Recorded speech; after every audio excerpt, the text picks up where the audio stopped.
All right, good morning, everyone.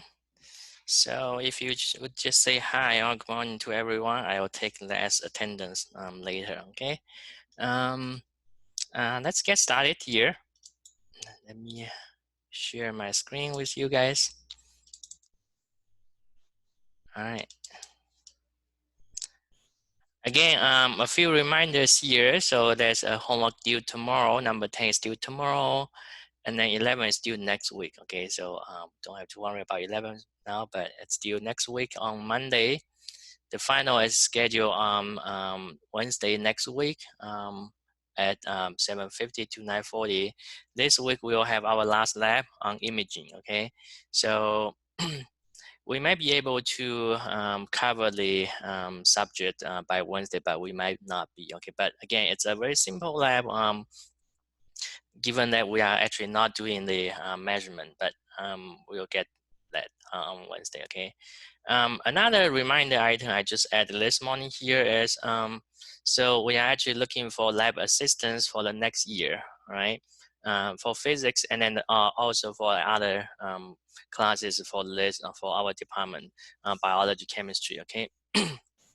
And it's being extended, so the deadline is by tomorrow, okay?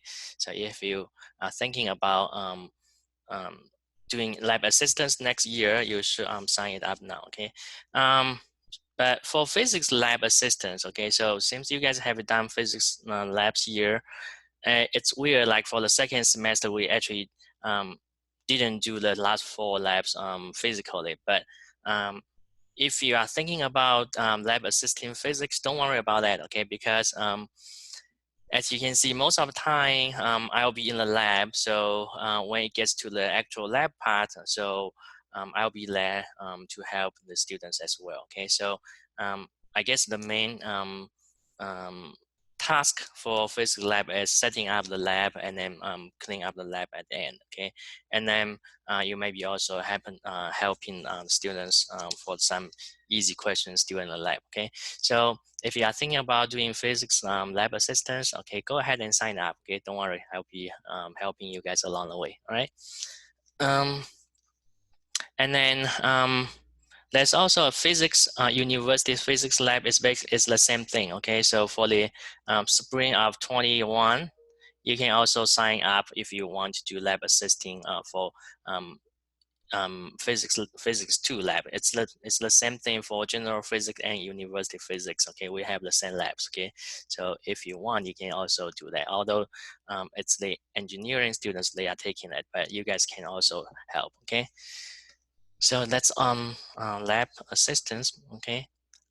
Starting from today, we'll be looking at optics, okay? So we'll be looking at geometric optics first, and then we'll be looking at wave optics later, okay? So that's about 4 lectures from including today's, all right?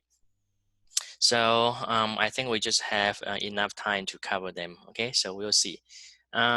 Let's get started on the geometry optics, okay? So for the geometry optics, okay, so then we are looking at the light. We are imagine the light, the path of the light that is traveling, we are calling it a ray, okay? So ray then it illustrates the light, the traveling of light in media. And again, this is about geometric optics. So then a lot of times we'll be relying a lot on geometric and then also simple trigonometry, okay? So if you have been taking geometry and trigonometry for a long time, it might be a good time to for you to have a quicker review on them, okay? But we'll do that along the way here as well. So when lights travel through media, okay, its path is going to be straightforward, a straight line. So say from the sun, the light comes from the sun, and then it hits the atmosphere of the air. So it's a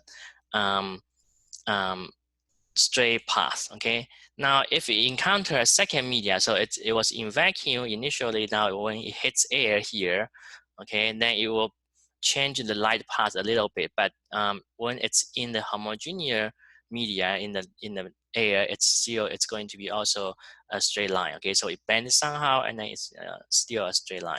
Or if you look at when this light hit any particular surface, okay, then it will reflect. Okay, so then it bends again a little bit, but later on, after that happens, it will go in a straight line again. Okay, so this is the aspect of light. Basically, it travels in a straight line in a homogeneous media. Okay, and so if the light hit a surface, okay, so then reflection will happen, and then for most of the time, there's also be refraction as happens as well. We'll get to that later, but we'll look at the reflection part of this. Okay, so we have done this in the lab. So basically, when the light hit the surface, the angle the instant ray formed with the normal direction should be equal to the angle of the reflected ray formed with the normal direction of the surface. Okay, so instant angle equals to reflected angle.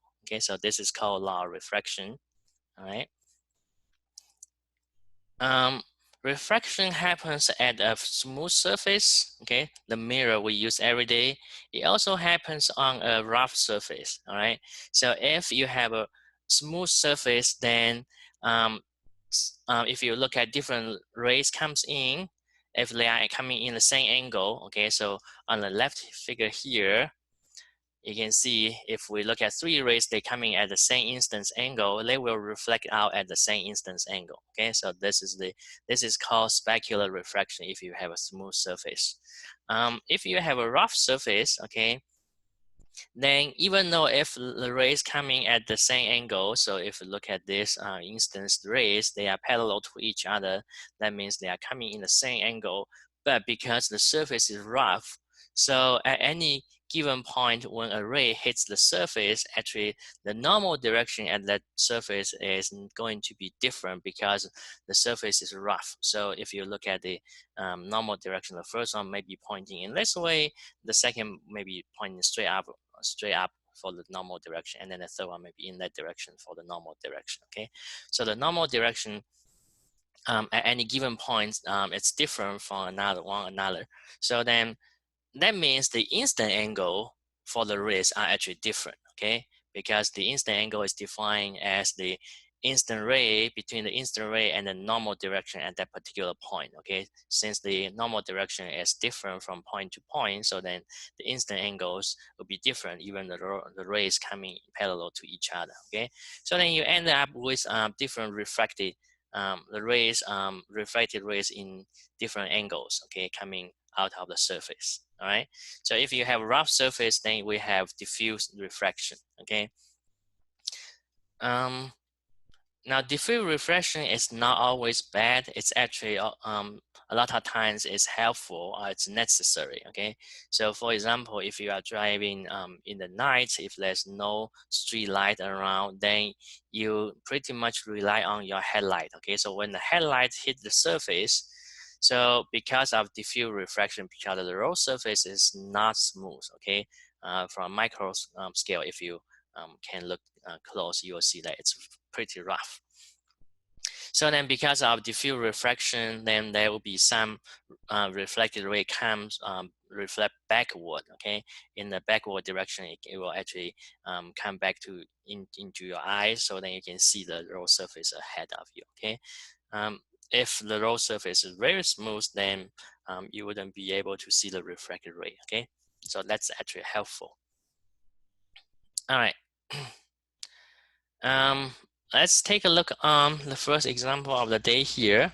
So this one says if you stand 1.50 meters in front of a wall, gaze downward at a small vertical mirror mounted on it. Okay, in this mirror, you can see the reflection of your shoes. Your eyes are 1.85 meters above your feet. Through what angle should the mirror be tilted for you to see your eyes reflected in the mirror? The location of the mirror remains the same, only its angle to the vertical is changed. Okay, so let's take a look on this one here. Okay. Now, this is problem with geometric optics. So a lot of times we have to rely on the knowledge of geometric. Okay, so it's critical that you draw a pretty it's like kind of better picture or scheme to represent the problem. Okay, so let's see. Now again, you don't have to be perfect on drawing, but the scale will matter. Okay, so let's see. Say these are the shoes, position of the shoes, somehow like that, maybe. Okay, hands, eyes over there. All right, and then there's this wall over here. On the wall, there's a small mirror, vertical mirror. This is what's happening initially. Okay, so there's a small mirror there. This is the wall. Okay, it tells you are 1.5 meters away from the wall. Okay, so let's see. Let's indicate this is 1.5 meters to the wall. All right. Now it says if you gaze down here at the mirror, small mirror here, so the fact that you can see your shoes, okay, in the mirror is because when the light, yeah, let me just say this one here. I should probably put the two shoes at the same location in this direction, okay. So then let's see, the shoes are somehow somewhere here, okay. So that's assuming at one point of the shoes, actually the light coming from the shoes goes in that direction, hits the mirror. All right, so the fact that you can see the mirror is the refract ray actually goes into your eyes. Okay, so that goes in that way. All right, so that's how you can see the image of your shoes in the mirror. Okay, so that tells you this instance angle is equal to this refracted angle. Okay, so theta I equals to theta R. All right, this is what happens initially. Now it also tells you your eyes are 1.8 meters above your feet. Okay, so this is 1.85. 1.85 meters. Okay. So it's asking you if you want to see your eyes in the mirror, how much you should tilt this mirror. Okay, so if you want to see your eyes in the mirror, then the light comes from your eye would hit the mirror and then comes back and arrive back at the eye, the position of the eye. Okay, so that means this has to be going in this direction. Okay, so there will be a light coming from the eye, hit the mirror, and then comes back here in this ray direction. Okay, so that means then the normal direction would have to be in the same direction here. Okay, so because theta I prime is equal to theta R prime. Okay, and then they happen to be on the same line, so then that means these two should be equal to 0. Okay, because twice of theta I should be equal to twice of theta R. Okay, the two add up. Okay, it should be 0 in this case. Okay, so then that means you have to tilt the mirror, so then the normal direction of the mirror now is along this line over here. Okay, so this is where you want to tilt the mirror. Mirror is going to be in this direction later. Okay, so then how much you should tilt it? This is the original normal direction, this is the new normal direction. Okay, so you will just have to tilt it by that much, okay, equal to the original refracted angle. Okay, all right, so you can see we are actually heavily relying on the geometry here. So from the geometry here, you can see if you look at this triangle over here, this small one, the top here, okay, from the midway of your body to your eye, and then to the position of the mirror over here. Then this is the original theta R, okay? So this is midway from your eye to your feet, so then this is half of this guy, okay? So let's draw it this way. Okay, so you are looking for this angle, and then this is 1.5. This is 1/2 of 1.85. Okay, meters. So then you are looking for this angle. All right.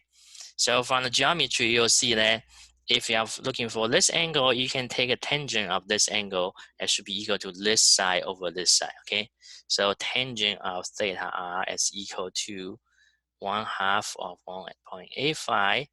That's in meters divided by 1.50 in meters. All right. Then you are looking for theta r. You should do tangent inverse of both sides. Okay, tangent inverse of 1/2 times 1.85 divided by 1.50. Okay, that should give you the angle. Okay, so let me quickly check on this one. I couldn't find one page of my note, but this should be easy to do. So I can Google it. I can say A tangent equals to 0.5 times 1.85 divided by 1.5, and then put the answer in degrees.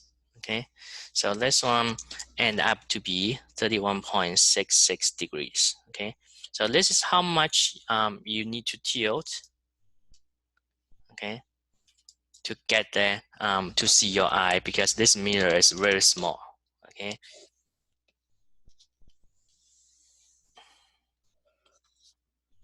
any questions you guys might have on this one? All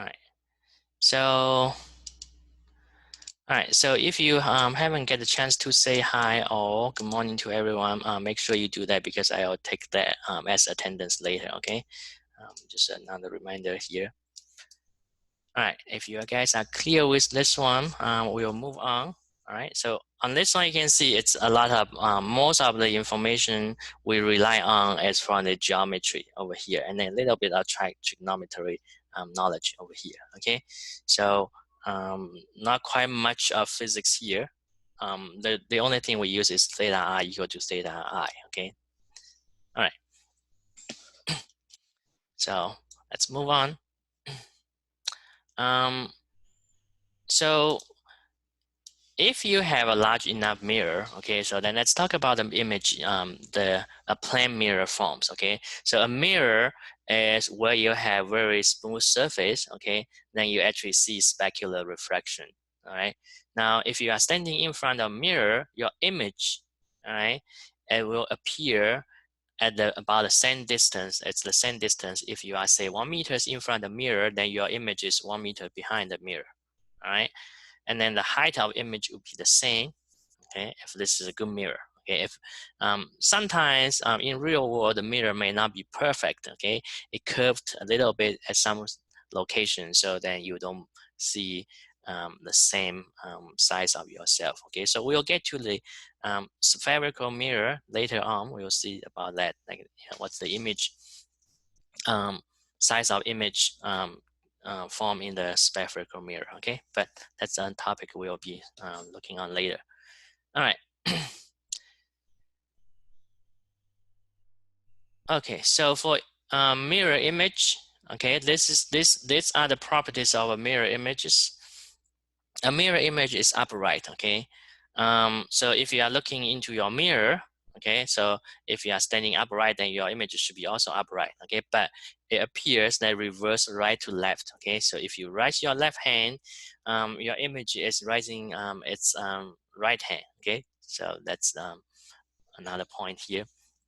A mirror image appears to be the same distance behind the mirror that the object is in front of the mirror. Okay, so if you are 1 meter in front of the mirror, and then the image should be 1 meter behind the mirror. Okay, a mirror image is the same size as the object. Okay, so if you are say 1.8 meters high, then your image should be also 1.8 meters high. Okay. All right. Now let's take a look on a second example here. It says if you hold a small plane mirror, okay, so if this is a small plane mirror, this guy here, it's about 0.32 meters long, okay, 32 centimeter long mirror. if you place it 0.5 meters in front of you, okay, so now in this figure, this drawing is not drawn according to scale, okay, because this is 0.5 meters, this is 95 meters, okay, so it's not according to scale. So the building is 95 meters behind you. It says what vertical height of the building can you see in the mirror, okay? So let's take a look here. So this is the location of mirror. So in order to see what's the height, okay, we should be drawing a picture here to represent, to see where the image is, okay? So let's again do a better drawing here compared to usually we would do, okay? So, all right, I'm going to just draw this here. All right, I'm not going to draw the whole picture of the person, but I'm going to just indicate where the location of the eye is. Okay, so the eye is somewhere here. All right. So this is a mirror. So so this is the part of the building you can see. Okay, you can see the part of building because the light from the upper part here will hit the upper edge of the mirror here. Okay, and then will get reflected and then comes into your eye. All right, the lower part of the building here, the light coming from there will hit the lower end of the mirror here and then get reflected into your eye. Okay, so that's what happens here. Now we can actually draw the image of the building here. Okay, so we can, this is the line of where the mirror is standing. Okay, so somewhere here, so because the light goes into your eye, so then it appears like the there's light coming from this direction, okay, into your eye.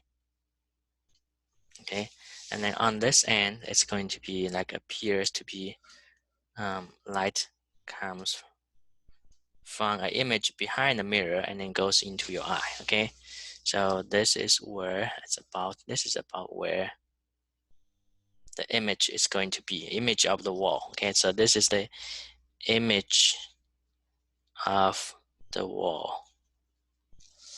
All right, this is the height what we are looking for. Okay, it says this is 95, or actually this is 95. This guy is 95 from the position of the eye to the wall, and then from the eye to the mirror is 0.5 meters. Okay, so then let's see here. So that tells us, okay, this is the position from mirror to the eye. This is 0.5. Okay, all right.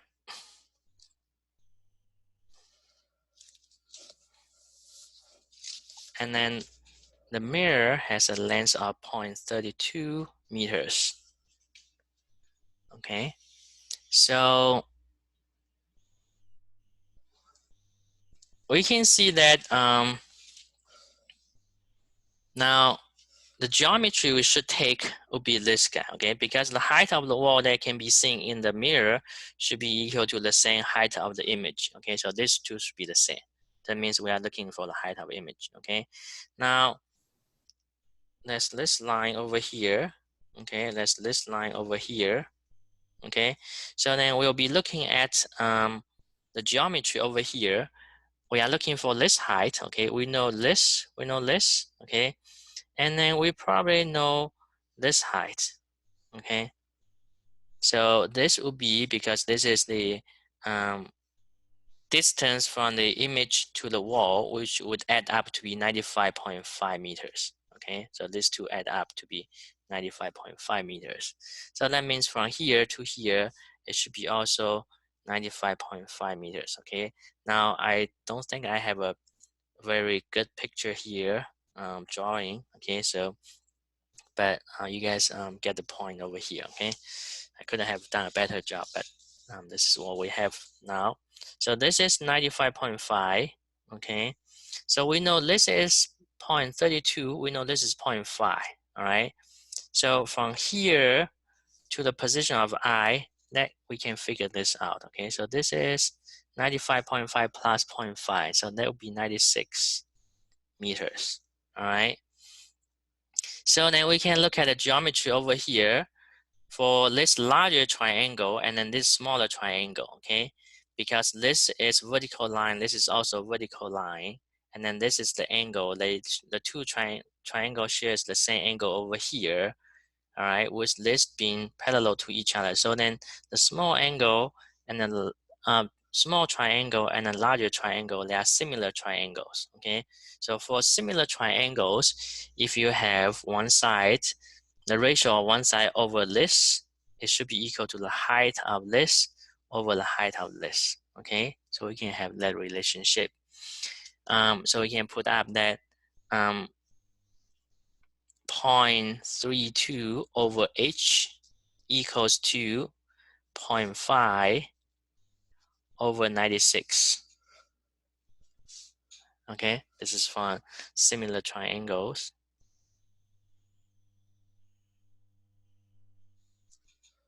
Okay, the larger one here and then the small one here.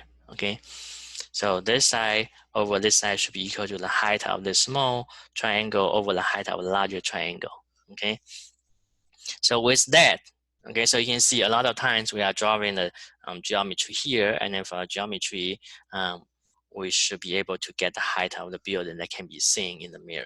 Okay, so then h should be equal to, all right, so here you can multiply both sides by h,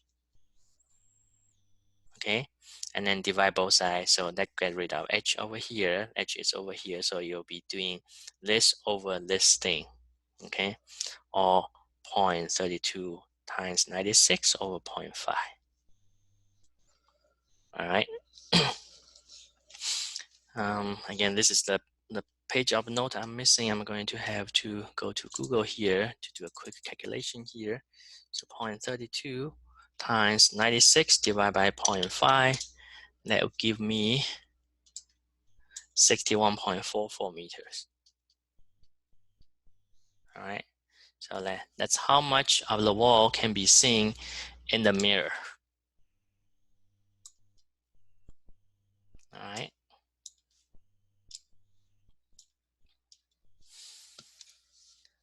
Any questions you might have? Just unmute yourself and then talk to me, okay? So, all right. So if you guys are clear about that, we can move on here. So many cases, you have several mirror that is placed in together. Okay, so for example, if you have 3 prime mirrors put up this way, then a light comes in, will get reflected a couple of times and then comes backward. Okay, so it comes in, it will go out parallel to the instance angle. Okay, and this for a device like this, which is called corner refractor. Okay, so it doesn't matter whichever your instant angle should be, as long as it comes in on direction, it should come out in the same direction, but in the opposite direction. Okay, parallel to the initial instance direction. Okay, all right. So the next we'll be talking about the law of refraction. Okay, so when we talk about law of reflection, actually the light get reflected, but it's still in the same media. Okay, so for law of refraction, it deals with when light comes in, comes from one media, enters a second media. Okay, to start with, we need to we will look at the speed of light. Okay, so historically, this has been measured, okay, by different people using different configurations or different apparatus. So originally it was Michelson's method. So he puts up a rotating mirror over here. All right. So there's a light source here, and then if this is rotating, all right, it has to be rotated at a certain given angle. Okay. So then when this face is rotated to here, okay, then the time it takes should be exactly matching up with the time the light travels from this point to a mirror that is far away, comes back and hitting on this angle, and then comes back here. Okay, so you can know what time the light is traveling, and then the length, the distance traveled should be twice of this larger distance. Okay, you can do that, but that was a very simple device, so it wasn't having a very good number. But the speed of light in theory, okay, you can prove this using the Maxwell equation, which it describes the Maxwell the electromagnetic wave, which light is a form of electromagnetic wave. Okay, so it can be calculated to be about almost 300 million meters per second. Okay, so this is the exact number, but typically we'll just say 300 million meters per second. Okay, you don't have to remember this one. You can just use the approximation of 3 million meters per second. All right. In astronomy, a unit is used to describe the distance. It's called light year. Okay, also it sounds like a unit of time, but it's measuring distance. Okay, so that measures the distance of the light travel in a year. Okay, so it's the light of speed of light times the how many seconds in a year. Then it's 9.46 times 10 to the 15 meters. Okay, it's a very large number. All right. Okay, so now let's the speed of light. Okay, so why we are talking about speed of light? Because speed of light is different from media to media. Okay, so if you have light travel in vacuum, that's the number we saw earlier. It's about 300 million meters per second. But if the light travels in a transparent media, for example, air, water, or glass. Okay, so then the speed of light reduced, okay, by a factor called index of refraction m. All right, speed of light, we usually use the letter c, small c. All right, and then for the speed of light in media, you usually use v. Okay, stands for speed. So the ratio of speed of light in vacuum over the speed of light in media is called the index of refraction that for that particular material. Okay, and then you can use this to determine what material is that. So in the lab last week, we determined that the index of refraction for PMMA, which is a glass, plastic glass, is 1.49. Okay, so you can use that to identify the material. All right. So this is the index of refraction. Okay, so it describes how by what fraction the speed is being reduced. Okay, when it enters from vacuum to a media. Okay, now keep in mind for air, it actually has a very small. Let me see. I don't have. I forgot to put a table of index of refraction from different material here. But for air, the index of refraction is 1.0003. Okay, there are 3 zeros after the decimal point. Okay, so it's very close to speed of vacuum. Okay, so usually you can treat air as vacuum for its index of refraction. Okay, all right. Now water, if we are talking about fresh water, it's about 1.33. Okay, for glass, depends on what material you have for the glass. It can vary. All right. So for light to go from one media to a second media, so say from air to a glass, okay, so then what happens is it will, when it goes from one media to a second media, okay, the angle or the travel path will bend a little bit, okay.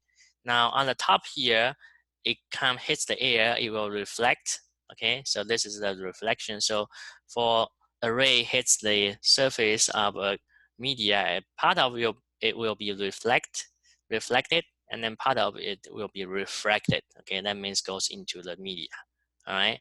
So we'll be just focusing on the part that goes into the media. So it follows the Snell's law. It says index of refraction in air, or N1 times sine of instance angle theta 1. It should be equal to index of refraction in the second media, N2, times sine of theta 2 in the second media, which is the directional ray forms with the normal direction. Okay, so that's the law of reflection. All right. So now, because index of refraction is defined n equals to c divided by v. Okay, so let me put this on my little paper over here. So because we have n equals to c over v. So then for Snell's law, n1 sine theta 1 equals to n2 sine theta 2. Okay, so then you can put n1 as c divided by v1 sine theta 1 equals to c divided by v2. Okay, sine theta 2. All right, c is the speed of light in vacuum. That's the same on the left and right, so we'll cancel out. Okay, so then this tells us sine of theta 1 divided by v1 should be equal to sine of theta 2 divided by v2. Okay, which is the first equation in the PowerPoint slides here. Okay, on this slide here. All right. And then that's because we use the index of refraction, the definition of it, okay, to get to this relationship. Okay, so sometimes you may be seeing Snell's law be written as in this fashion, but it's basically like the same thing. Okay. All right, so basic properties of refraction. When a ray hits the surface of a second media, then it enters the media. Okay, so the speed will decrease. All right, and it will bend towards the normal. Okay, so this is referring to when you have the ray comes in air or vacuum hits the media. Okay, so it will bend towards the normal direction. So that means this angle will be decreased. Okay, so this is what happens. Okay, so this is the media. So this is theta 1 here. All right, so this is the original direction of the instance angle. So it will go in this direction, which theta 2 is less than that one. Okay, so this is bent towards the normal direction. This is the normal direction. Okay, towards the normal direction. All right, so when the speed decreases, that means you are going from thinner media to thicker media. Okay, now you could have the other way around. Okay, you could go from a thicker media, the light comes from thicker media. So this will be a reverse process. Okay, so the light comes from this media over here. If this is glass, okay, then when it reflected in the thinner media, this is what's going to be. Okay, so the speed will increase in the thinner media. Okay, but then it will bend. I'm sorry, that should go in this direction. Okay, should bend away from. Okay, it should bend away from the normal direction. Okay, so from there to here. Okay, so if you are from a thinner media, thicker media to a thinner media, that's what happened. This is from a thinner media to a thicker media. Okay, there's no change in direction of propagation if there's no change in index of refraction. Okay, so if the two media happen to be having the same index of refraction, then there's no change in direction. Okay, now that usually doesn't happen. Okay, usually if you have two different materials, they should have different index of refraction. Okay, or you can think about this in a sense like if you are traveling just in one media. Okay, so then there's no change in index of refraction, so it shouldn't bend at all. All right. Another scenario is if a light goes from one media to another media along the normal direction. Okay, so if we are looking at normal direction, okay, so if this is normal direction, if light comes through here, instant angle, then it will just go straight forward without bending. Because in this case, if you are going in the direction of normal direction, that means instant angle is equal to 0. Okay, so according to Snell's law, if instant angle is equal to 0, then on the left hand side you have 0. Whatever n1 could be is still 0. Now n2 is not 0, so then theta 2 has to be 0. Okay, so that means instant angle and refracted angle should be in the same direction. Okay, both should equal to 0. All right, and then this is exactly what we have in the lab when you are asked for the additional question.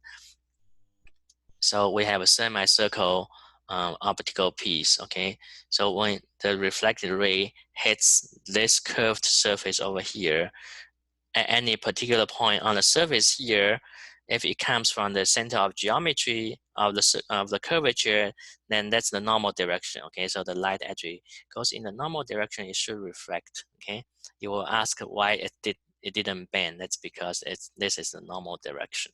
Okay, or instant angle is equal to 0. Okay, all right. Now if you put your pencil, okay, even in say a cup of water, then if you watch from the top, okay, it will appear like the pencil is being bended. Okay, that's because so this is what happens. So at a particular point on the pencil here, you can draw two rays coming out from there, hits the surface here at different angle. Okay, so it will get refracted. Okay, so because you are going, the rays are going from thicker media water to thinner media or air here, so it will bend away from the normal direction. Okay, so it goes in this direction.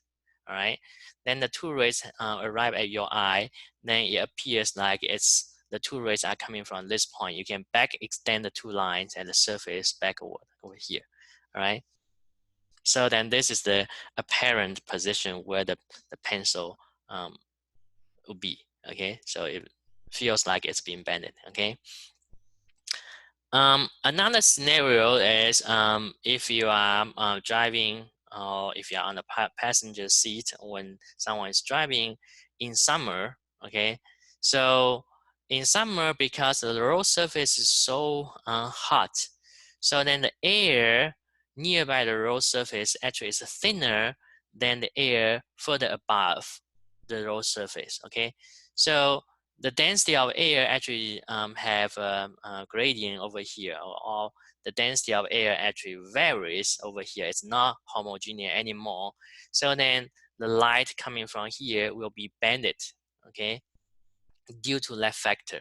So actually it will bend a little bit and then arrive at your eye. So when it reach your eye, it appears like, because a straight light comes into your eye, then your back extended. Okay, it appears like it's coming from here. Okay, so if you are driving in the summer, when the sky is clear, then you'll see that on the road surface, you'll see the image of the sky, probably like clouds over here or blue skies on the road surface. Okay, that's because of the bending of the light path. Okay, and then that's because of Snell's law.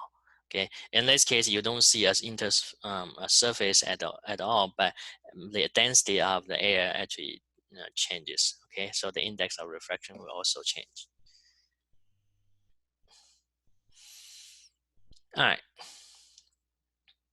So another scenario, let's take a closer look over here. So if the ray comes from a thicker media, okay, to a thinner media, for example, if it's coming from water here, if this is water, and then it will get into air on the top here. Okay, so you can see because water is thicker than air, so it will have a larger index of refraction. So then the n1 will be smaller than or theta 1, instant angle in the water will be smaller than the reflected angle in air. Okay, Now, as this angle, instance angle in the water increases, okay, so you could have theta 1 originally probably say equals to 15 degree, now it increased to 30, and then when it increased to say 50 or 60, all right, so the theta 2 will keep increasing. At one point, the theta 2 will reach 90 degree, all right, before theta 1 reaches 90, because theta 1 is always less than theta 2. Okay, when that happens, you can see the reflective wave now no longer goes into the air. Okay, it's parallel here, or it's actually on the surface over here, so it's being confined. Okay, so when that happens, then you have total internal refraction. Okay, so the ray will totally reflected in water surface over here. Okay, so it hits the water surface from below, it gets reflected back into water. Okay, none of it will go into the water. Okay, the last figure shows here. Okay, when the angle is greater than the critical angle. Okay, when that happens, when theta 2 equals 90 degree, theta 1 is equal to critical angle. Okay, so basically, this is again from Snell's law. Okay, because n1 is greater than n2. So when n2, if this is in air, you can take approximation of n2 equal to 1. All right. So, in general, you can still take n2 to be whatever number, like 1.0003. Okay. So when theta equal to 90 degree, then you can figure what's your critical angle. Okay, so it will be an angle less than 90 degree. Okay, so when that happens, you have total internal refraction. All right. Total internal refraction is it has applications in fiber optics. Okay, so in fiber optics, the signal is carried by light. So when light hit the wall of the fiber optics, it actually have total internal reflection. So then the signal is not lost. Okay. All right, but let's take a look on the third example here. Okay. Oh, actually, this one, I don't think this one is related to the total internal reflection, but it's in general, this one is about Snell's law. Okay, so this one is still about Snell's law, but let's take a look.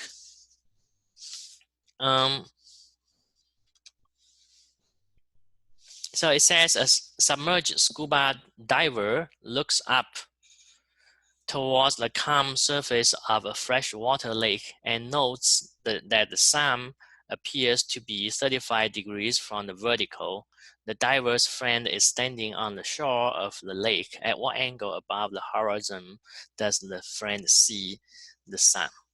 Okay, so let's take a look here.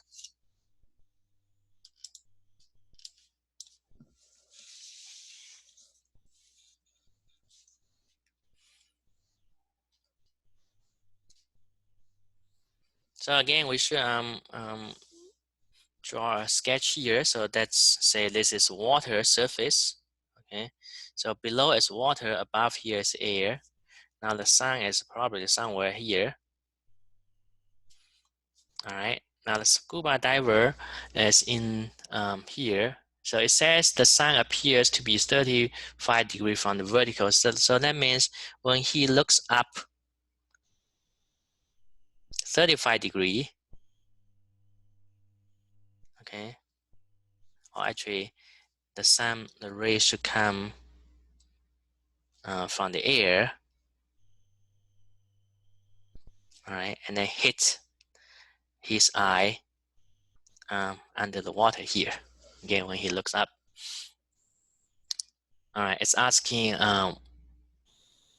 what angle should the friend see the sun? So it's actually asking what this angle should be. Okay, so this angle, what's this angle? If you are standing on the shore here, somewhere here, you look up the sun, then this is the angle above the horizon. You'll be looking at the sun. Okay, so this is then theta 2 equals to 35. Okay, this is the theta 1. Okay, we are looking for theta here. So you can see theta 1 plus this theta should be equal to 90 degree, right? Because that's a normal direction, okay? Theta 1 plus the theta we are looking for equals to 90 degree. So then the question becomes, how do we find theta 1, right? Once we can figure out theta 1, then we can have theta 2. It tells us theta 2 is this, okay? So then we can apply Snell's law, n1 sine theta 1 equals to n2 sine theta 2, okay? Sine index of refraction, you might memorize this. So n1, if this is in air, is 1.00003, 3 zeros and a 3, okay? So if it's fresh water, it's 1.33. Okay, these two numbers you make memorize them, okay? Or if you are doing this in the exam, they should be given, or you can look it up because we are having open book exam anyway, okay? So then we have n1 theta 1, we have n1, n2, we have theta 2, we are looking for theta 1, okay? So 1.0003 sine of theta 1 then equals to 1.33 sine of 35 degrees, okay? So this is pretty much 1, but you can divide both sides by 1.0003, okay?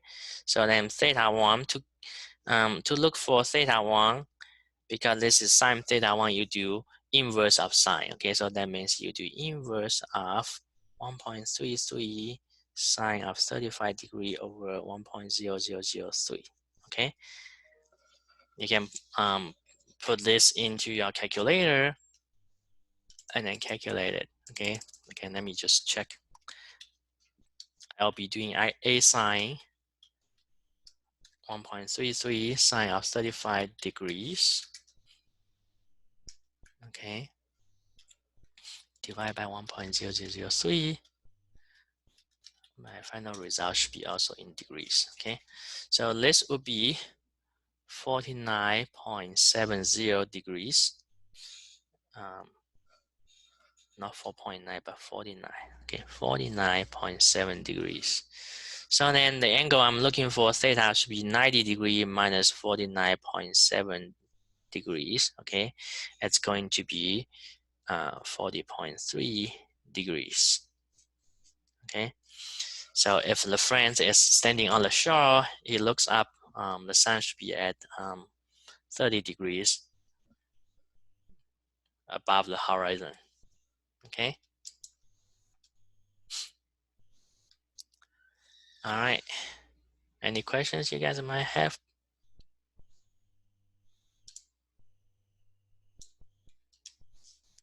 If not, then let's move on. We have a few more minutes here.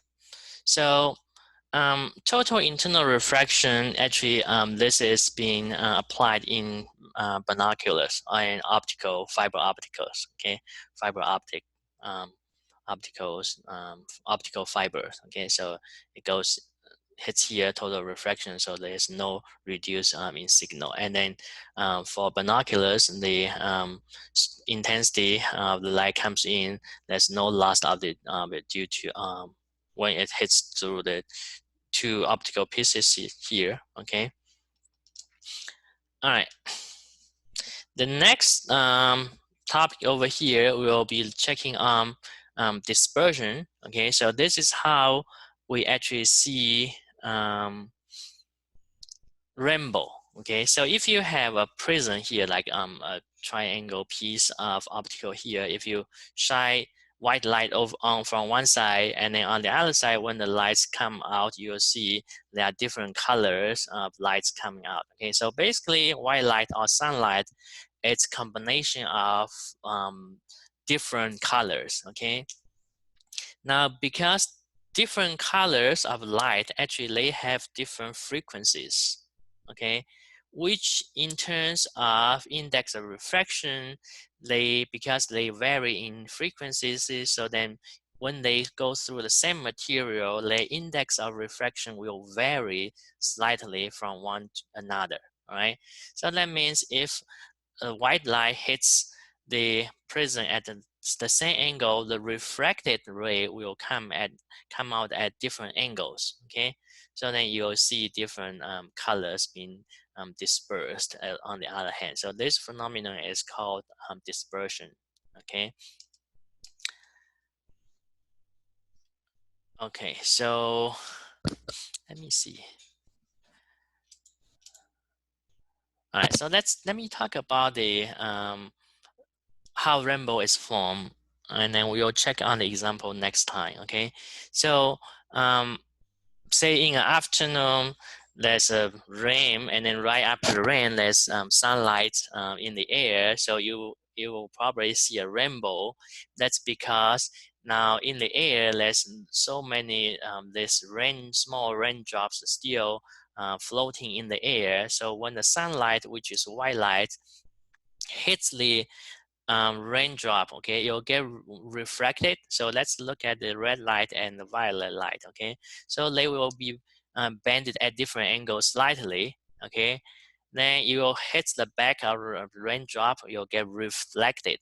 Okay, at the same angle as it comes in along the normal direction with respect to the normal direction. Okay, now, then it will hit the front, this side of the raindrop at some moments later. Okay, then the two lights will be further bended by different angles. Okay, so compared to the instance angle, it's going to be for the red light when it comes out of the raindrop. Okay, when it's been hit twice. Okay, or reflected twice. So the red light will come out at 42 degrees. The violet light will come out at about 40 degrees. Okay, so that's approximately the angle you should be looking up in the sky, okay, to locate the rainbow. All right, so then if you're looking at the different lights, that's what you see from the right figure over here. Okay, you see different lights coming out, so then rainbow appears in the air. Okay, now sometimes you might be even luckier, you will see double rainbows. Okay, so for the second rainbow or the double rainbow, the second one is fainter. Okay, so the primary rainbow is coming from the light hit through the water drop and then get reflected one time. Okay, it comes out reflected one more time again. But for the secondary rainbow, it's because the light will hit the water drop here, get reflected one time, get reflected one, reflected two. Okay, reflected twice. All right, and then reflected one time again. So when it's get reflected twice, the intensity actually decreases. Okay, so the secondary rainbow appears to be fainter. Okay, and then the angle of the secondary rainbow is higher. It's about 51 degree. Okay, so you should be looking at higher in the sky to see the second rainbow. Okay, so that's how rainbow is formed. All right, so I think we are going to stop here, and then we'll come back on the example next time. Okay, any questions you guys might have? All right, if not, I'll see you guys Wednesday. Okay, see you guys. Bye. Have a good day.